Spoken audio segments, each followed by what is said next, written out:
What if the internet suddenly stopped working, and everyone had to live like it was the 90s again? Picture this. One morning you wake up and there's no Wi-Fi, no social media, no Google, no Netflix, no streaming music, no YouTube rabbit holes to disappear down at 2 a.m. The internet is just gone. Poof. Disappeared into the digital ether.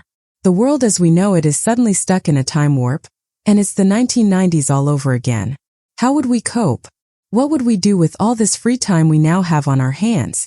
Well, hold on to your Tamagotchis and dust off your Walkmans, because we're about to take a trip down memory lane to a simpler, yet oddly chaotic time. First of all, let's talk about how we'd start our day. No Google Calendar to check, no email inbox to dive into. You'd have to pull out a physical planner or gasp, rely on your memory. Remember those paper calendars? You might have to write your plans down with an actual pen, and maybe, just maybe, the world would rediscover the joy of sticky notes.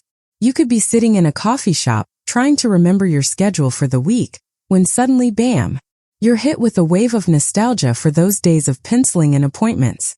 Of course, you wouldn't be able to check your phone for a quick reminder because it would have the same purpose as a brick, just a super expensive timepiece with maybe a couple of games of Snake. Now, we've all seen those back in the 90s. We didn't need the internet memes, but let's be honest. How well would we actually do without the internet today? It's one thing to imagine it and another to live it. The instant access to information we've gotten so used to? Gone. No Google searches to answer our burning questions. Remember those late-night Googles when you suddenly found yourself deep into Wikipedia rabbit holes? Instead, if you wanted to know something, you'd have to crack open an actual encyclopedia or, brace yourself, ask a human being. We'd all start remembering the fine art of asking people questions like how we did back in the day when we didn't rely on Google to do all the heavy lifting. The horror of actually calling someone to get an answer, or worse, having to go to the library and check out a book like we were living in the Stone Age. And let's talk about how we'd entertain ourselves. Without streaming platforms, binge-watching Netflix would be a thing of the past. No more flicking between HBO Max and Hulu trying to decide what to watch. Instead, you'd find yourself grabbing a DVD or VHS from the shelf and popping it into the player. Remember how it felt to choose a movie from a video store? The joy of flipping through racks of VHS tapes and finding the perfect one, only to get home and realize the tape was too stretched out to watch? We might just see a revival of video rental stores, or at least a re-embrace of the physical medium.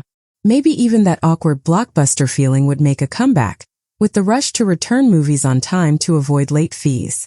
And yes, even though it's been years, there's a good chance we'd still have people fighting over the last copy of Titanic at the local video rental store. Of course, you'd also have the music situation to deal with. If you're not streaming music on Spotify, what are you going to do? Go old school and bust out your CD collection? Or maybe you've still got your cassette tape somewhere in your closet, gathering dust. In fact, a cassette player suddenly becomes one of your most prized possessions again. The joy of rewinding and fast-forwarding to your favorite track, praying the tape doesn't get stuck or eat your music. No more skipping through Spotify playlists while working. Now you're back to creating actual mixtapes, or dare I say CDs, and giving them to your friends with handwritten track lists. You'd be making playlists like you were in middle school again. No fancy algorithms to tell you what you like, just a carefully curated selection of your favorite tracks that you would actually physically give to someone. But perhaps one of the most dramatic shifts would happen in how we socialize. Forget texting your friends to make plans, or demanding them to talk about whatever meme is trending. In the 90s, we had this thing called the landline. It's a phone that's attached to a wall, and you can't take it with you, which means if you want to talk to someone, you have to actually be there when they pick up. And remember how long it used to take to dial someone's number one digit at a time in an era before speed dial or even gasp caller ID? Now imagine texting your friend to meet up, only to realize you can't. So you call them on the landline, wait for them to pick up, and then have an awkward chat with their parents first. You could try getting in touch via email, but email was still a mystery to many in the 90s, and a lot of people just never checked it. So you might have to go back to using a payphone if you can find one. What about social media? Well, if we're living like it's the 90s, there's no Instagram, no TikTok, no Twitter. If you want to share something with your friends, it's back to actual face-to-face interaction. Or wait for it, writing a letter. Maybe you send a postcard or a good old-fashioned handwritten note, and suddenly snail mail becomes a thing again. Imagine the thrill of waiting days for a letter from a friend, with no idea what's inside, as opposed to refreshing your feed for new posts.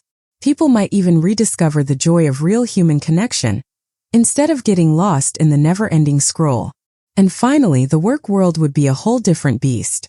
Without email, video conferences, or instant messaging, we're back to fax machines and snail mail. It's possible we'd see a big resurgence of physical memos, meetings, and maybe even in-person customer service. If you need to research something for work, it's back to library visits and printed materials. We might even have to go back to taking meeting notes by hand or gasp typing them on a typewriter. Say goodbye to Slack, Zoom, and everything that's made working from home the new norm. The whole work-from-home culture might be replaced by a very 90s version of business, probably involving a lot of coffee and paper stacks. In a world without the internet, we'd find ourselves reconnecting with the past in ways we might not have expected. Yes, it would be frustrating at times, but it might also be a refreshing throwback to a time when things were slower and more deliberate. No more endless distractions or overstimulation, just real interactions, real connections, and maybe a little more appreciation for how far we've come. So, how would you cope if the internet suddenly vanished and we had to live like it was the 90s again? Would you embrace the nostalgia? Or would you struggle to keep up? Let me know what you think in the comments, and don't forget, maybe dust off your old CDs and send someone a postcard. Who knows, it might just be the start of something great. Until then, stay curious and remember, sometimes it's good to unplug and live a little old school.